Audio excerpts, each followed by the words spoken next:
Usahakanlah penyempurnaan keadaan-keadaan kita ini dengan mempergunakan kesempatan yang diberikan oleh kemerdekaan. Usahakanlah agar kita menjadi bangsa pelaut kembali. Bangsa pelaut dalam arti yang seluas-luasnya, bukan sekedar menjadi jongos-jongos di kapal, tetapi bangsa pelaut dalam arti kata cakrawati samudra. Bangsa pelaut yang mempunyai armada niaga, bangsa pelaut yang mempunyai armada militer, bangsa pelaut yang kesibukannya di laut menandingi irama gelombang lautan itu sendiri. Amanat Presiden pertama Republik Indonesia Bung Karno tersebut mengandung pesan bahwa Angkatan Laut yang besar, kuat, dan profesional bukan merupakan suatu kemewahan, tetapi suatu kebutuhan untuk menegakkan keutuhan wilayah Negara Kesatuan Republik Indonesia, menegakkan kedaulatan dan hukum di laut. Dalam kaitan itulah, maka pendidikan pembentukan perwira di lingkungan TNI Angkatan Laut menjadi sangat penting artinya, guna mencetak para perwira matra laut yang bermoral, profesional, dan berani. Untuk membentuk calon-calon perwira TNI Angkatan Laut, pada tanggal 10 September 1951 didirikan Institut Angkatan Laut di Surabaya, yang kemudian diresmikan oleh Presiden pertama Republik Indonesia Insinyur Soekarno pada tanggal 10 Oktober 1951. Dalam perkembangannya, Institut Angkatan Laut mengalami beberapa kali perubahan, yaitu periode Institut Angkatan Laut, periode Akademi Angkatan Laut, periode Akabri Bagian Laut, dan sejak tahun 1985 atau tepatnya 10 September 1985 kembali menjadi Akademi Angkatan Laut. Kampus Akademi Angkatan Laut terletak di Bumi Moro, Surabaya. Di tempat inilah para pemuda pilihan dari berbagai daerah di Nusantara dididik dan ditempa untuk menjadi perwira TNI Angkatan Laut yang senantiasa menjunjung tinggi Sabta Marga, Sumpah Prajurit, 8 wajib TNI, serta Trisila TNI Angkatan Laut. Dengan berpedoman kepada moto atau semboyan Re Dharma Santi, yang berarti malu berbuat celah, selama mengikuti pendidikan, para kadet Akademi Angkatan Laut dididik dan ditempa melalui upaya dasar pendidikan, yaitu pengajaran, pelatihan, dan pengasuhan. Pengajaran adalah upaya pendidikan yang bertujuan untuk memberikan bekal pengetahuan profesi dan akademik, dengan titik berat pada aspek kecerdasan.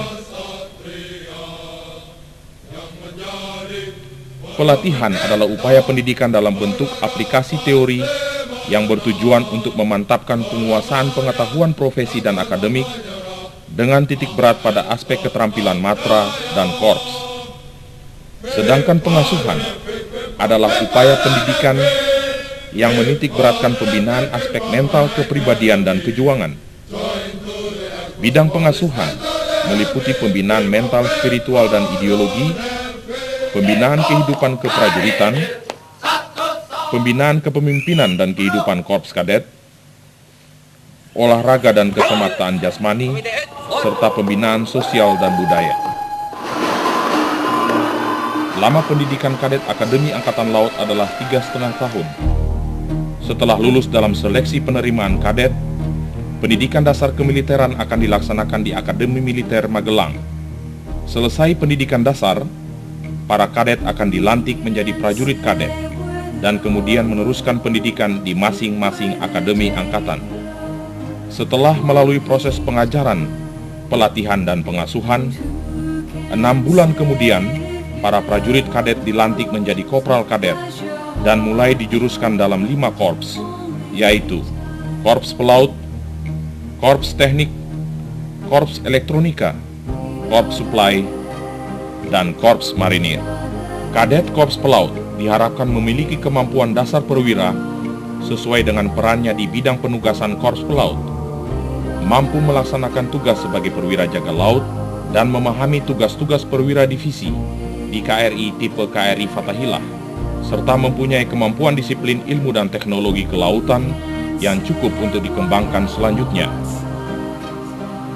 Kadet Korps Teknik diharapkan mampu melaksanakan tugas sebagai perwira jaga mesin dan memahami tugas-tugas perwira divisi permesinan, serta mempunyai kemampuan disiplin ilmu dan teknologi permesinan yang cukup untuk dikembangkan selanjutnya. Kadet Korps Elektronika diharapkan mampu melaksanakan tugas-tugas perwira divisi elektronika di KRI tipe Fathahilah, serta mempunyai kemampuan disiplin ilmu dan teknologi elektronika yang cukup untuk dikembangkan selanjutnya. Kadet Korps Supply diharapkan memahami tugas-tugas perwira keuangan, perbekalan dan logistik, kesekretariatan dan administrasi personel, serta memiliki kemampuan disiplin ilmu ekonomi dan manajemen yang cukup untuk dikembangkan selanjutnya. Sedangkan Kadet Korps Marinir diharapkan mampu melaksanakan tugas sebagai komandan peleton infanteri, senjata bantuan marinir, serta memahami tugas-tugas sebagai komandan kompi infanteri marinir. Masa pendidikan sebagai kadet tingkat 2 atau sersan kadet ditempuh dalam waktu 1 tahun. Dan selanjutnya apabila memenuhi syarat, kadet akan dinaikkan pangkatnya menjadi sersan mayor kadet atau kadet tingkat 3. Selama pendidikan mulai dari kopral kadet sampai dengan sersan mayor kadet, para kadet akan memperdalam pengetahuan korps masing-masing sesuai dengan tingkatannya, agar apabila selesai pendidikan di Akademi Angkatan Laut, para kadet telah siap untuk melaksanakan penugasan awal, baik di KRI maupun di pasukan. Kampus Akademi Angkatan Laut yang megah dan asri dilengkapi dengan berbagai sarana dan prasarana, antara lain long room, fasilitas olahraga, perpustakaan, laboratorium bahasa, simulator anjungan, lapangan tembak, tempat beribadah, museum, internet room, serta asrama bagi para kadet. Kegiatan rutin kadet Akademi Angkatan Laut setiap harinya adalah bangun pagi dilanjutkan dengan olahraga pagi dan berkemas. Selesai makan pagi, para kadet melaksanakan apel pagi yang kemudian diteruskan dengan pelajaran di kelas atau latihan praktek di lapangan. Kegiatan selesai pelajaran adalah yanus sesuai cabang olahraga ataupun latihan genderang sulit. Selesai makan malam, dilanjutkan dengan belajar malam dan istirahat malam. Yang paling menarik dari rangkaian pendidikan di Akademi Angkatan Laut adalah kesempatan untuk melihat dunia dengan menggunakan kapal latih TNI Angkatan Laut KRI Dewa Ruci. Kegiatan pelayaran tersebut, selain sebagai ajang latihan pelayaran astronomi Kartika Jalakrida, para kadet juga melaksanakan salah satu peran universal Angkatan Laut, yaitu Naval Diplomacy, sebagai duta bangsa untuk mempromosikan tanah air tercinta ke mancanegara. Kehadiran para kadet Akademi Angkatan Laut dengan menggunakan KRI Dewa Ruci, kapal latih kebanggaan TNI Angkatan Laut yang saat ini sudah merupakan legenda dunia atau World Heritage di setiap negara yang disinggahi, selalu mendapat sambutan hangat dan penuh antusias dari warga masyarakat sekitar. Tahap akhir pendidikan adalah latihan integrasi Taruna Ureda atau yang lebih dikenal dengan sebutan Latsitarda. Latihan ini merupakan latihan terakhir bagi kadet tingkat 3 sebelum dilantik menjadi perwira. Latihan integrasi Taruna Ureda ini diselenggarakan dalam bentuk kuliah kerja. Setelah merampungkan seluruh rangkaian pendidikan di Akademi Angkatan Laut, para kadet akan dilantik dan diambil sumpahnya oleh Presiden Republik Indonesia menjadi perwira TNI Angkatan Laut dengan pangkat Letnan II. Meraih kembali kejayaan di laut harus menjadi tekad bangsa Indonesia, termasuk generasi mudanya.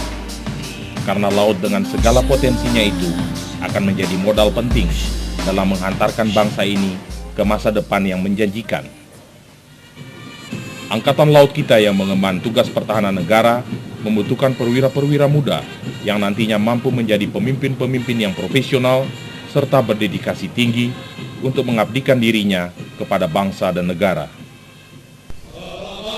Bergabunglah bersama kami, para kadet Akademi Angkatan Laut, untuk mengabdikan diri sebagai pengawal Samudra Nusantara, penegak kedaulatan dan hukum di laut, guna mewujudkan masa depan bangsa dan negara kita menjadi negara maritim yang besar, makmur, dan sejahtera.